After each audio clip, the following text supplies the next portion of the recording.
안식일이 다 지나고 안식 후 첫날이 되려는 새벽에 막달라 마리아와 다른 마리아가 무덤을 보려고 갔더니 큰 지진이 나며 주의 천사가 하늘로부터 내려와 돌을 굴려내고 그 위에 앉았는데 그 형상이 번개 같고 그 옷은 눈같이 희거늘 지키던 자들이 그를 무서워하여 떨며 죽은 사람과 같이 되었더라.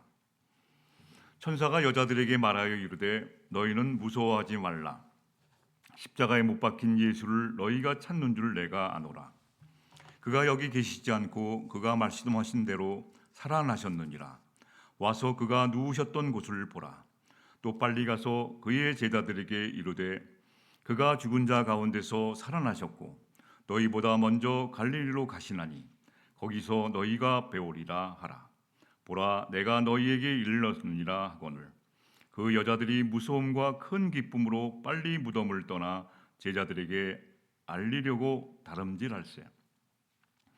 예수께서 그들을 만나 이르시되 평안하냐 하시거늘 여자들이 나와 그 발을 붙잡고 경배하니 이에 예수께서 이르시되 무서워하지 말라. 가서 내 형제들에게 갈릴리로 가라 하라. 거기서 나를 보리라 하시니라.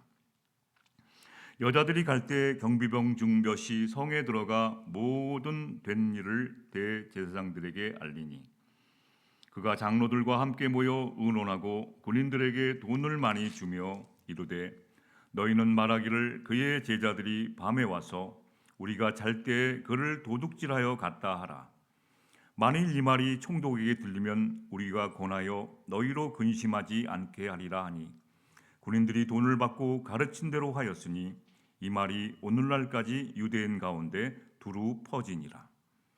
11 제자가 갈릴리에 가서 예수께서 지시하신 산에 이르러 예수를 배웠고 경배하나 아직도 의심하는 사람들이 있더라.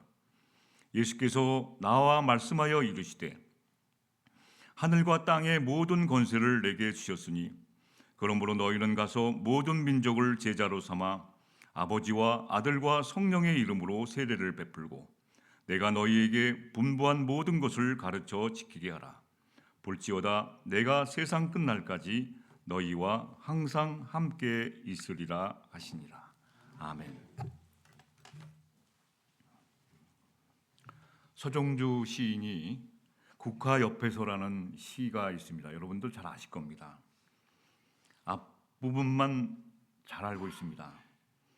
한 송이 국화꽃을 피우기 위해 봄부터 소쪽새는 그렇게 울었나 보다. 한 송이 국화꽃을 피우기 위해 천둥은 먹구름 속에서 또 그렇게 울었나 보다. 이 시의 뜻은 보이지 않는 곳에서, 눈앞에 보이는 것이 아니라 보이지 않는 곳에서 오랜 준비된 기다림 속에 피어났다는 것을 강조하기 위함입니다. 꽃뿐만이 아니라 우리 삶도 오랜 기다림이 필요합니다.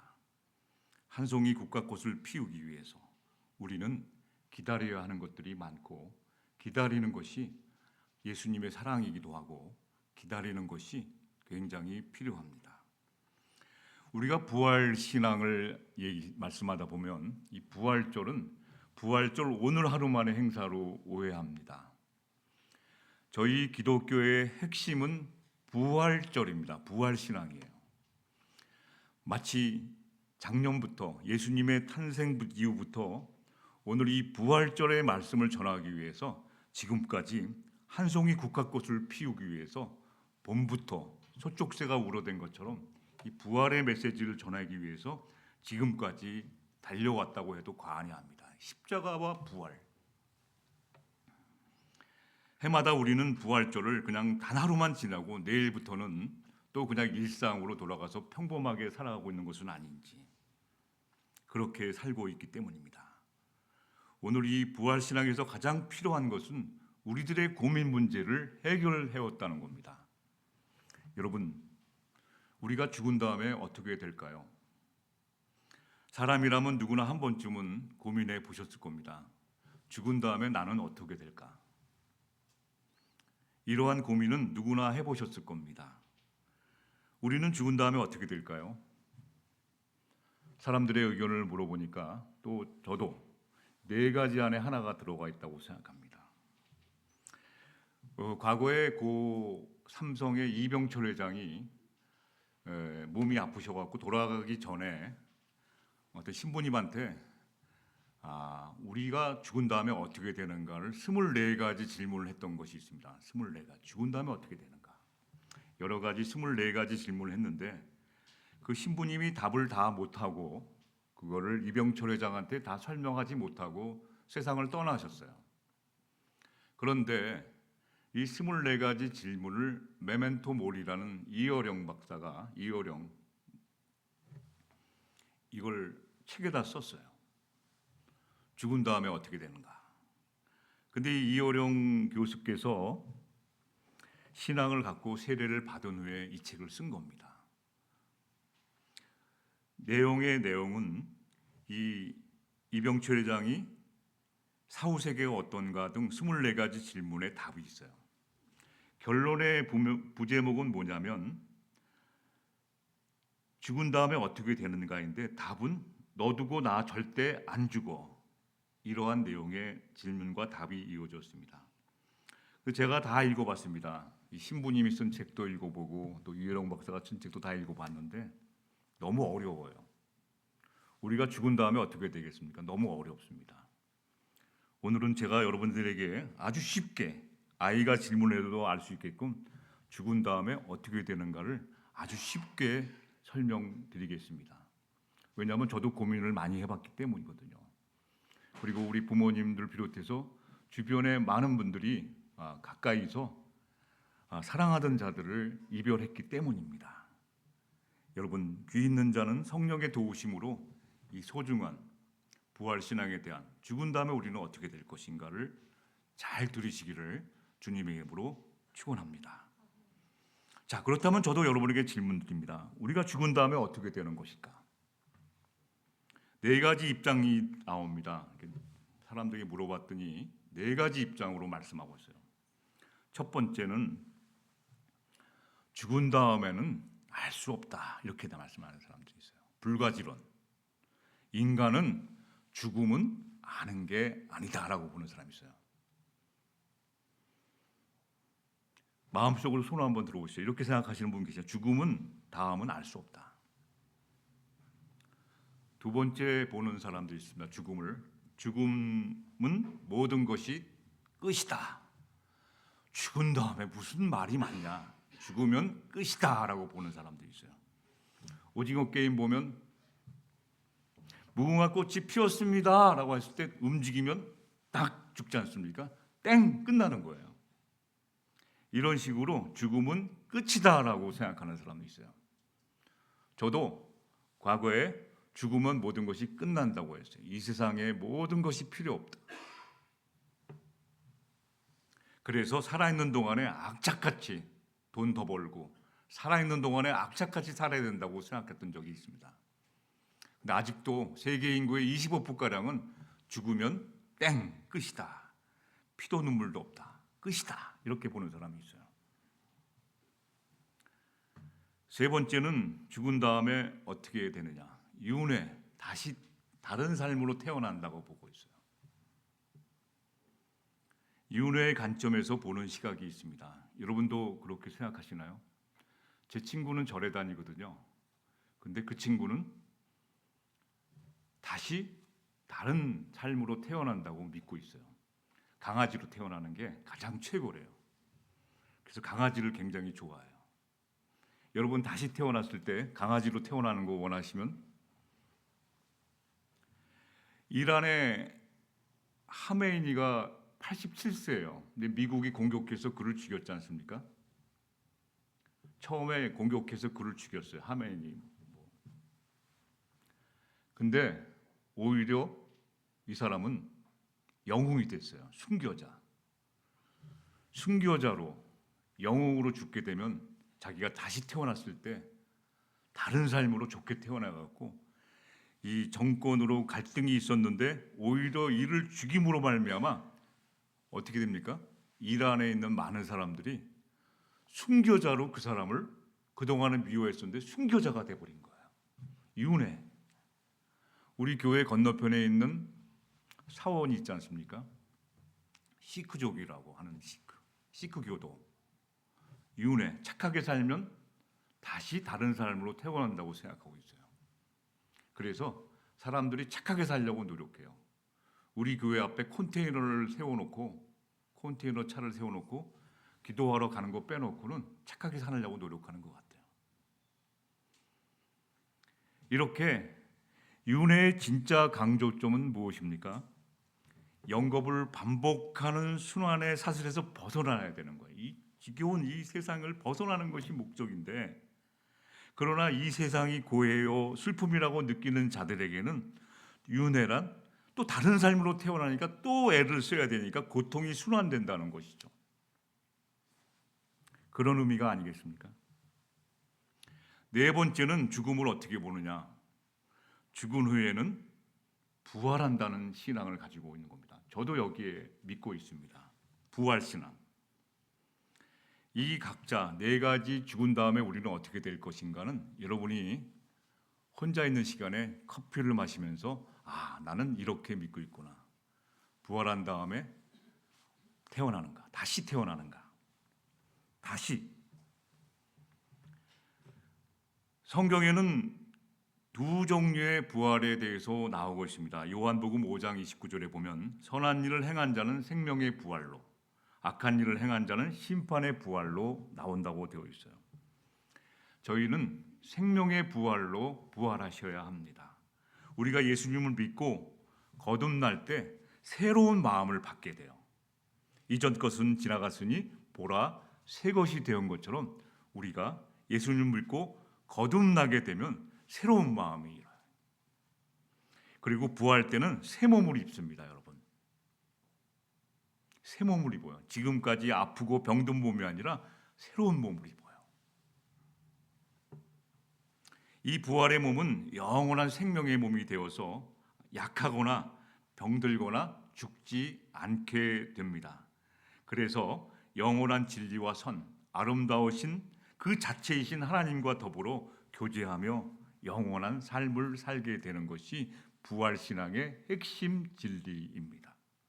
그래서 부활신앙이라는 것은 고린도전서 13장 13절 말씀, 여러분 다 외우시죠? 믿음과 소망과 사랑은 항상 있을 것인데 그 중에 제일은 사랑이니라. 항상 우리가 이 다음에 떠나서 이 땅의 죽음을 맞게 되면 가지고 가야 할 것이 우리의 믿음과 소망과 사랑을 가지고 가는 거예요. 영원히 있는 것이죠. 이 믿음은 나는 다시 부활한다는 믿음을 갖고 가는 겁니다. 의지가 아니라 나의 믿음으로 가는 거예요. 믿음이 필요한 것이죠. 이 믿음을 받아들이는 겁니다. 천국에 대한 소망이 필요하고 예수님을 사랑하는 마음이 필요하다는 거죠. 이걸 가지고 가는 거예요. 천국은 빈손 들고 가지만 이러한 믿음과 천국에 대한 소망과 예수님을 사랑하는 마음을 가지고 가는 겁니다. 이 세 가지를 가지고 부활하여 영원히 살게 된다는 것이 기독교의 핵심 진리입니다. 저는 이것을 믿고 있습니다. 고린도전서 15장 16절 20절 말씀 제가 차근하게 읽어드릴게요. 만일 죽은 자가 다시 살아난 일이 없으면 그리스도도 다시 살아난 일이 없을 터이요. 그리스도께서 다시 살아난 일이 없으면 너희의 믿음도 헛되고 너희가 여전히 죄 가운데 있을 것이요. 또한 그리스도 안에서 잠자는 자도 망하였으리니 만일 그리스도 안에서 우리가 바라는 것이 다만 이 세상의 삶뿐이면 모든 사람 가운데 우리가 더욱 불쌍한 자이리라. 그러나 이제 그리스도께서 죽은 자 가운데서 다시 살아나사 잠자는 자들의 첫 열매가 되셨도다. 예수님이 이 길을 다 가셔서 열매로 부활하셨습니다. 고린도 교인들은 이 부활을 믿지 않았어요.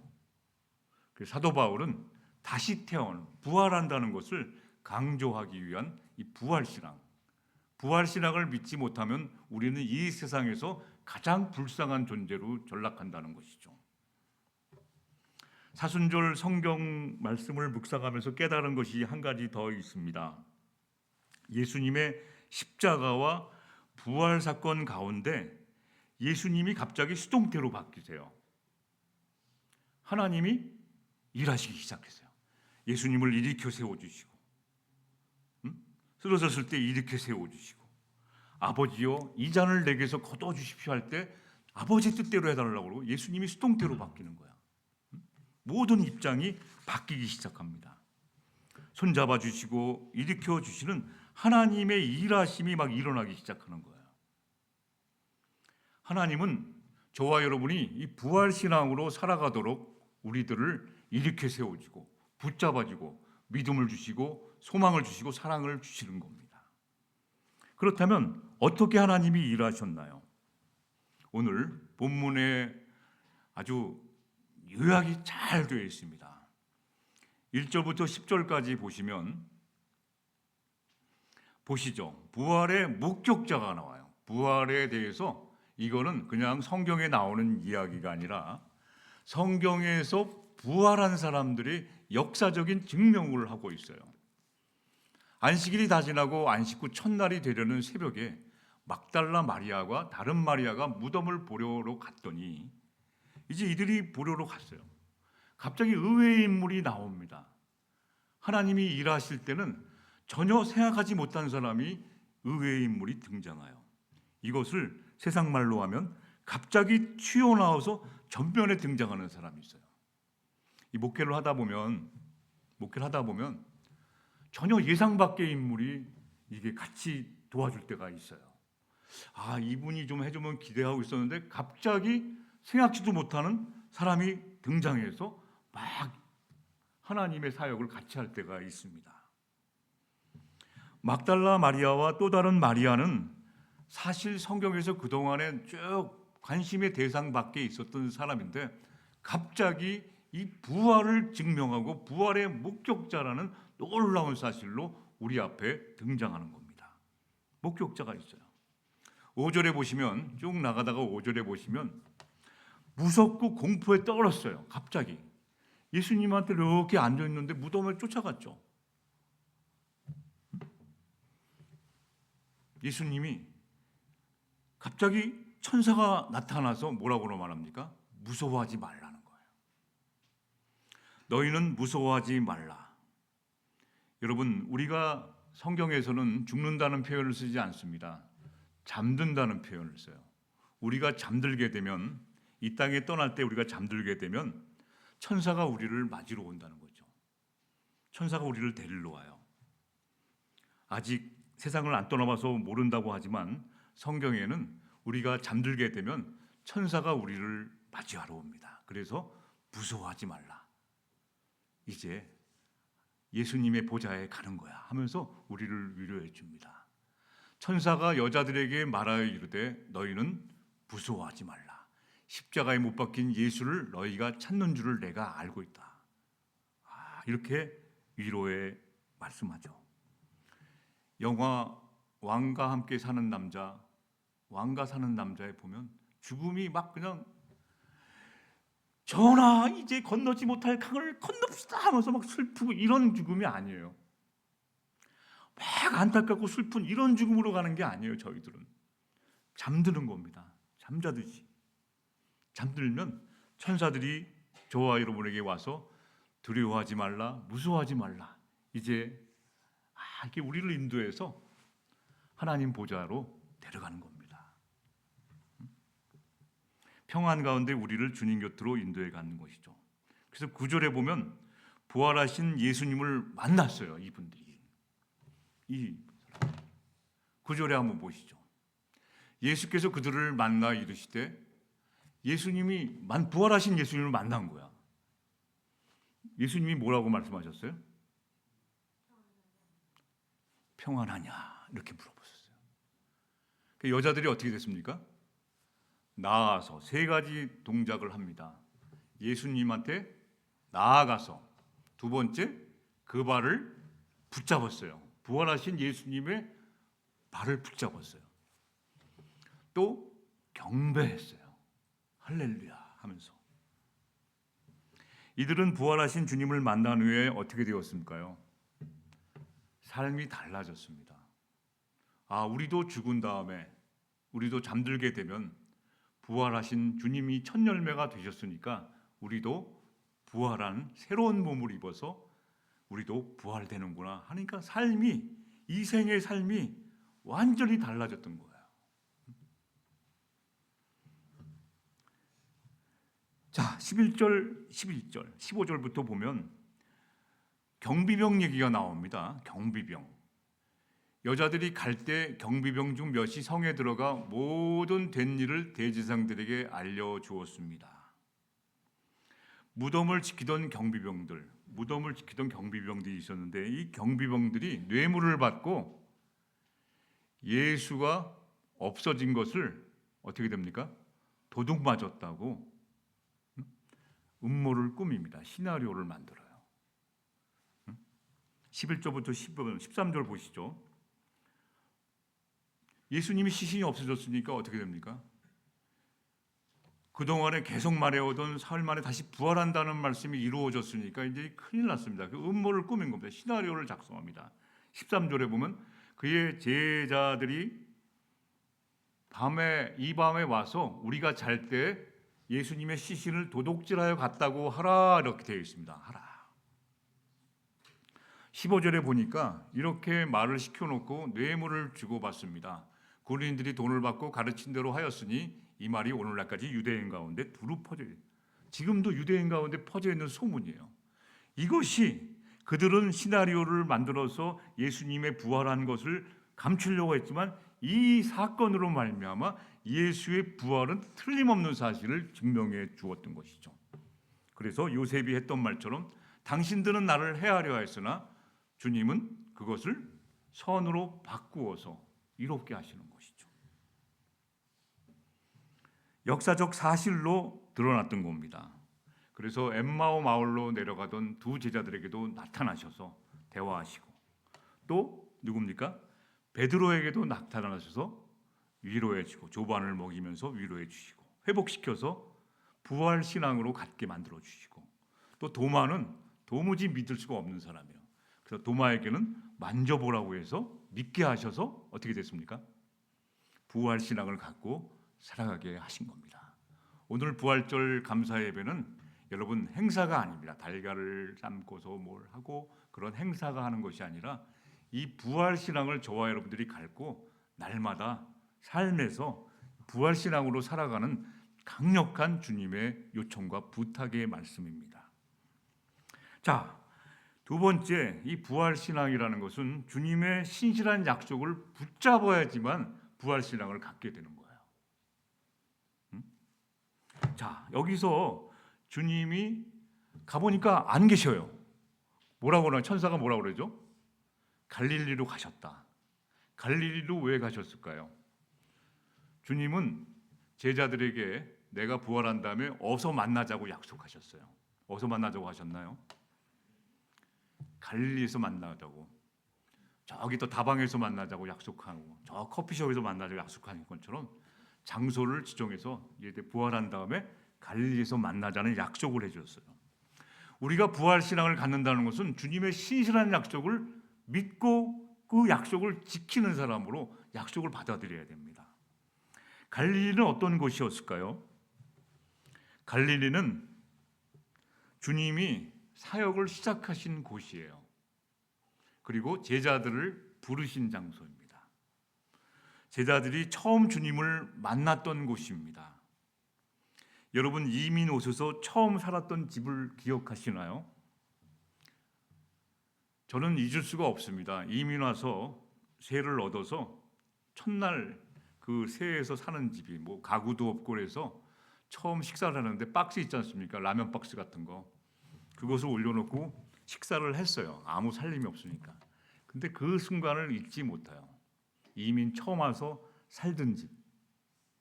갈릴리라는 것은 제자들과 예수님이 잊을 수 없는 장소예요. 처음 만났던 것. 예수님이 처음 사역을 시작했던 것. 어떤 사역이신가요? 저와 여러분들을 잃어버리지 않고 구원하시기 위한 사역이 시작됐던 곳이 갈릴리입니다. 거기서 만났습니다. 과거의 모든 사역들 가운데 용서해 주시고 다시 회복시켜서 부활 신앙을 갖도록 만들어 주신 거예요. 부활은 우리가 죽은 다음에 두 번째 사망이 있는 것이 아니라 다시 새 몸을 입고 새 마음으로 다시 부활의 몸을 입고 다시 영원히 부활한다는 것이죠. 영원한 생명을 산다는 거예요. 부활 신앙을 사도록 하는 요한의 복음도 보면 베드로에게 어떻게 하셨나요? 다시 부활하신 다음에 베드로를 만났어요. 베드로에게 무슨 질문을 하셨죠? 요한의 아들 시몬아, 네가 다른 사람들보다 나를 더 사랑하느냐? 부활하신 예수님은 베드로가 부활 신앙을 가지고 살아가도록 미리 준비해 놓으신 것이 세 가지가 있습니다. 이른 아침에 뭘 준비해 놓으셨죠? 식탁을 마련하면서 그 식탁 가운데 베드로의 일생이 담긴 것이 담겨져 있어요. 무엇이 담겨 있나요? 베드로가 이른 아침이니까 추우니까 숯불을 피워 놓으세요. 첫 번째 숯불을 피워 놓으십니다. 숯불은 베드로에게 어떤 의미가 있나요? 숯불을 피워 놓으신 이유는 베드로가 숯불을 보면서 베드로의 일생 가운데 숯불 피는 가야바 대법정에서 주님을 부인해서 절대 다른 사람은 다 주님을 버릴지라도 나만큼은 절대 주님을 안 버리는다고 말씀하는데 그걸 부인했던 장면이 숯불이 피었던 그날 밤이었기 때문에 숯불을 보면 베드로가 다 굴기 전에 3번 부인했던 그것이 생각나는 장면입니다. 그리고 또 뭘 하나 올려놓으셨죠? 생선, 고기. 생선은 베드로의 일생에서 어떻게 되나요? 베드로는 주님 만나서 대박친 사건이 있습니다. 그물이 터지도록 고기 잡는 잊을 수 없는 그 생선. 베드로야, 내가 오른쪽에 그물을 던져라 했을 때 너는 얼마나 고기 그물을 다 담을 수 없을 정도로 메어 터지고 153마리라고 되어 있지 않습니까? 저희 교회 의자도 153개가 되어 있습니다. 153가는 하나 둘 153마리에게 겨우 그것이 아니라 정말 담을 수 없는 정말 주님의 그 축복을 다 담았다는 것을 의미합니다. 그리고 또 한 가지 준비해 놓으신 것이 뭔가요? 베드로가 부활 신앙을 갖도록 또 한 가지 준비해 놓으신 것이 있어요. 식탁에 뭘 준비해 놓으셨죠? 떡을 준비해 놓으셨잖아요. 숯불을 피워 놓으시고 생선을 가져오라고 하시고 떡을 준비해 놓으셨어요. 떡은 주님과 함께 최후의 만찬할 때 주님이 말씀하셨지 않습니까? 너희 중에 나는 하나를 버리고 최후의 만찬 마지막 말씀이 생각나는 거예요. 자, 주님께서 우리들에게 주신 약속은 여러분 무엇입니까? 부활 신앙을 갖고 산다는 것은 주님이 저와 여러분에게 약속하신 그 약속을 지키려는 사명 갖고 사는 겁니다. 약속을 지켜요. 요한복음 14장 1절부터 3절 말씀 제가 읽어드리면 어떤 약속을 해주셨나요? 너희는 마음에 근심하지 말라. 죽은 다음에 어떻게 될 것인가 근심하지 말라. 여러분 믿어지시나요? 저는 믿어집니다. 주님이 약속해 주셨으니까요. 지금까지 한 번도 주님은 우리들과의 약속을 어기신 적이 없거든요. 주님은 이런 약속을 한 겁니다. 마음에 근심하지 말라. 하나님을 믿으니 또 나를 믿으라. 내 아버지 집에 거할 곳이 많도다. 그렇지 않으면 너희에게 일렀을 때 내가 너희를 위하여 뭘 예비하러? 거처를 예비해. 우리가 있을 것을 예비해 놓으신다는 거예요. 너희는 가서 너희를 위하여 거처를 예비하면 내가 다시 와서 너희를 내게로 영접하여 나 있는 곳에 너희도 있게 하겠다. 이게 주님의 약속이에요. 이 약속을 믿고 우리가 주님과 함께 만나기로 했던 제자들이 갈릴리로 가신 것처럼 저와 여러분들이 주님과 만나기로 한 약속 장소가 바로 이러한 곳이라는 것이죠. 찬송가 491장 저 높은 곳을 향하여라는 찬송이 있습니다. 저 높은 곳을 향하여 날마다 나아갑니다. 내 뜻과 정성 모아서 날마다 기도합니다. 어렸을 때 교회 다니다가 교회 안 다니다가 고등학교 2학년 때 교회를 처음 나가는데 고등부 예배 때 이 찬송가를 처음 부르는 거예요. 그러니까 아는 찬송가가 이거밖에 없어서 이걸도 모르면 창피하잖아요. 그래도 옛날에 교회 다녔는데 새로 나오니까 이 친구들한테 창피하니까 이 찬송가 저 높은 곳을 향하여 날마다 솔솔도 미미 레도라 레도라 솔도 미도레 하면서 계속 외운 겁니다. 그런데 놀라운 것이 있어요. 이 찬송가가 몰라갖고 이것만 외우고 악기 갖고 이것만 다루고 매일 이것만 부르니까 또 교회에서 고등부 예배 때 다른 사람들도 이 찬송가밖에 모르니까 이것만 불러요. 저 높은 곳을 고등학생들이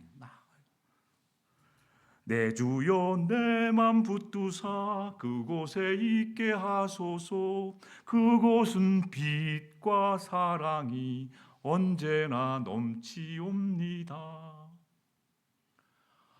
고등학교 때 이제 교회 다니니까 집에 있던 아버지께서 너는 공부만 아니고 예수에 미쳤다고 계속 뭐라고 그러시는 거예요. 구박을 하시는 거예요.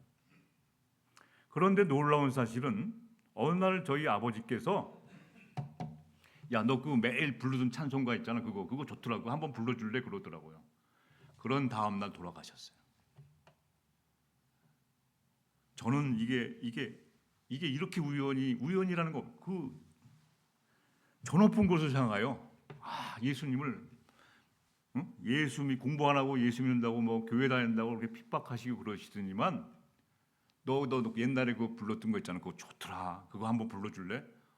그래서 너는 제가 늘 외울 정도로 잘하니까 저 높은 곳을 향하여 날마다 나아갑니다. 그곳은 빛과 사랑이 언제나 넘치옵니다. 아버님 좋으셨어요? 좋다. 근데 놀랍게 그 다음날 심장마비로 돌아가셨어요. 저는 천국에서 만나게 된다고 믿고 있어요. 여러분, 우리가 지나는 별거 아닌 것 같지만 이렇게 놀라운 사실이 날마다 역사하시는 거예요. 예수님은 저와 여러분을 그 약속한 장소 어디입니까?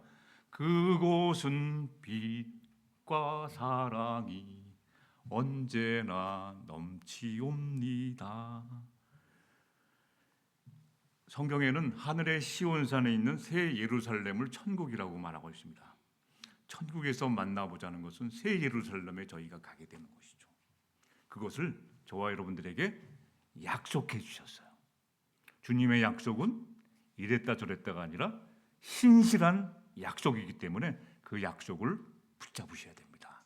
그 약속을 붙잡고 사는 것이 부활신앙으로 살아가는 겁니다. 나 죽은 다음에 어떻게 되지? 끝인가? 어떻게 되지? 불안해. 이게 아니라 예수님을 믿는다는 것은 바로 이 부활신앙을 갖고 사는 거야. 새 몸과 새 마음을 잊게 돼요.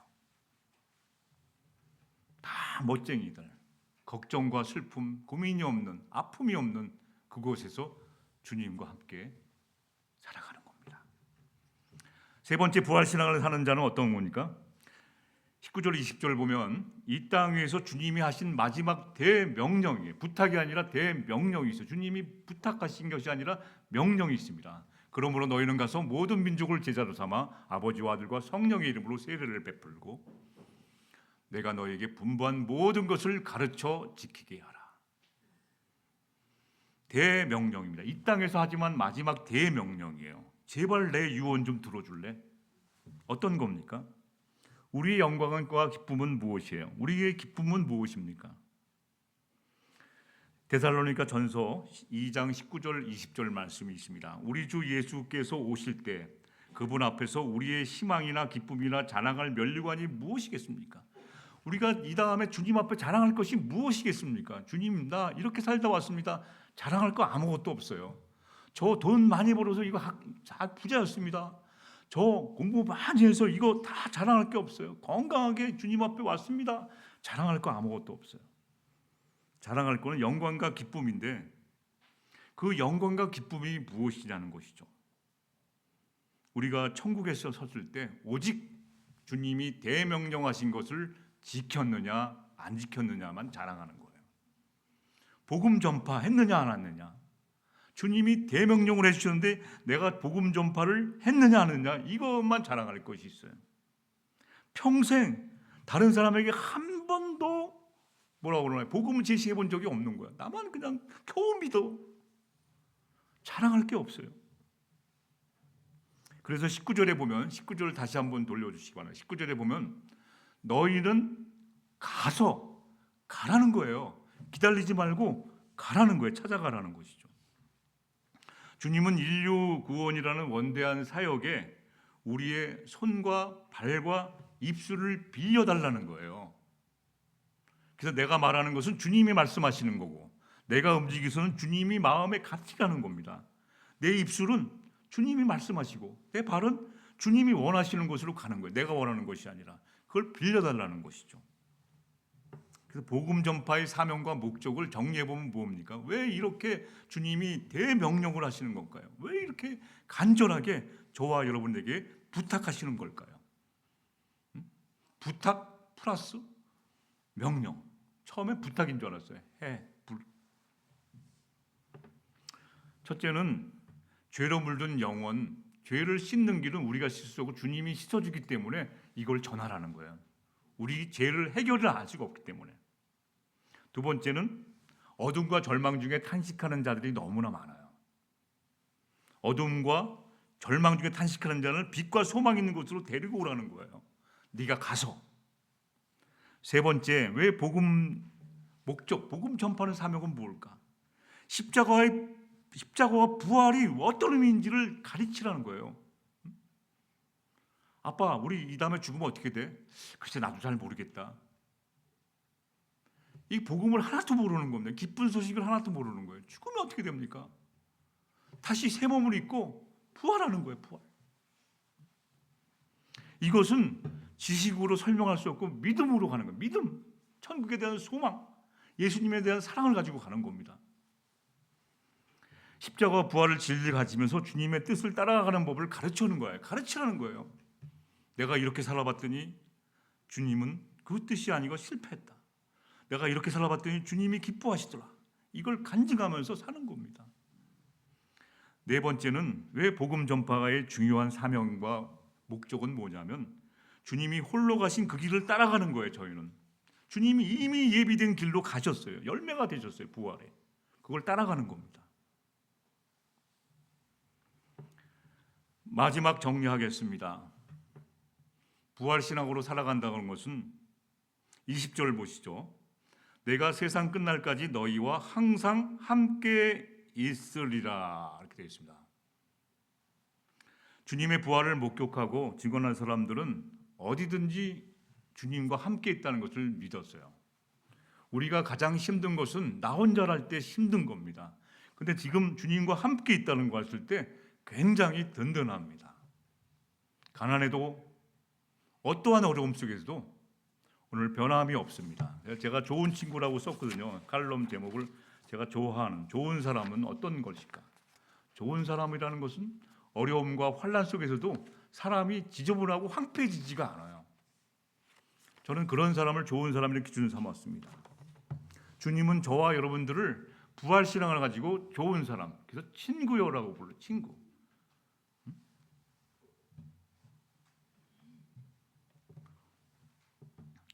요즘은 이향인이라는 것이 또 오토로버트 이향인이 있습니다. 내향적인 사람이 있고 외향적인 사람이 있잖아요. 그 중간에 사람 만나야지만 에너지를 얻는 사람이 있고 사람 만나는 거 힘들어하는 사람이 있고 그 사이에 이향인이라고 있어요. 이향인. 저는 이향인입니다.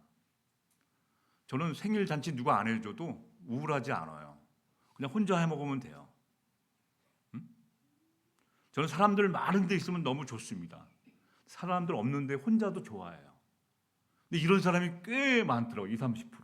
이향인. 밖에서 내향인과 외향인을 관찰하는 사람이 있어요. 어떤 사람은 무슨 말만 하면 샤이해지고, 어떤 사람은 사람 만나서 막 즐겁게 막 많이 모여야지만 졸고 잔치 같은 거 해야지만 좋아하는 사람. 그 사이에 이향인. 아주 놀라워요. 이 사람들이 꽤 많은 거예요. 근데 우리는 당신은 내향적이야. 가만히 있어. 당신은 외향적이야. 막 활동적이어야 돼. 딱 구분해 갖고 딱 나누는데 이향인이 그렇게 많은 거예요. 이향. 혼자도 얼마 살아갈 수가 있다는 거죠. 근데 혼자가 아니라 누구와 함께? 주님과 항상 함께 있기 때문에 혼자 누가 생일 밥상 안 차려줘도 외롭지 않아요. 주님과 함께 막 대화하면서 혼자 밥 먹고 혼자 차 마시고 그래도 좋다는 거예요. 해주면 더 좋고.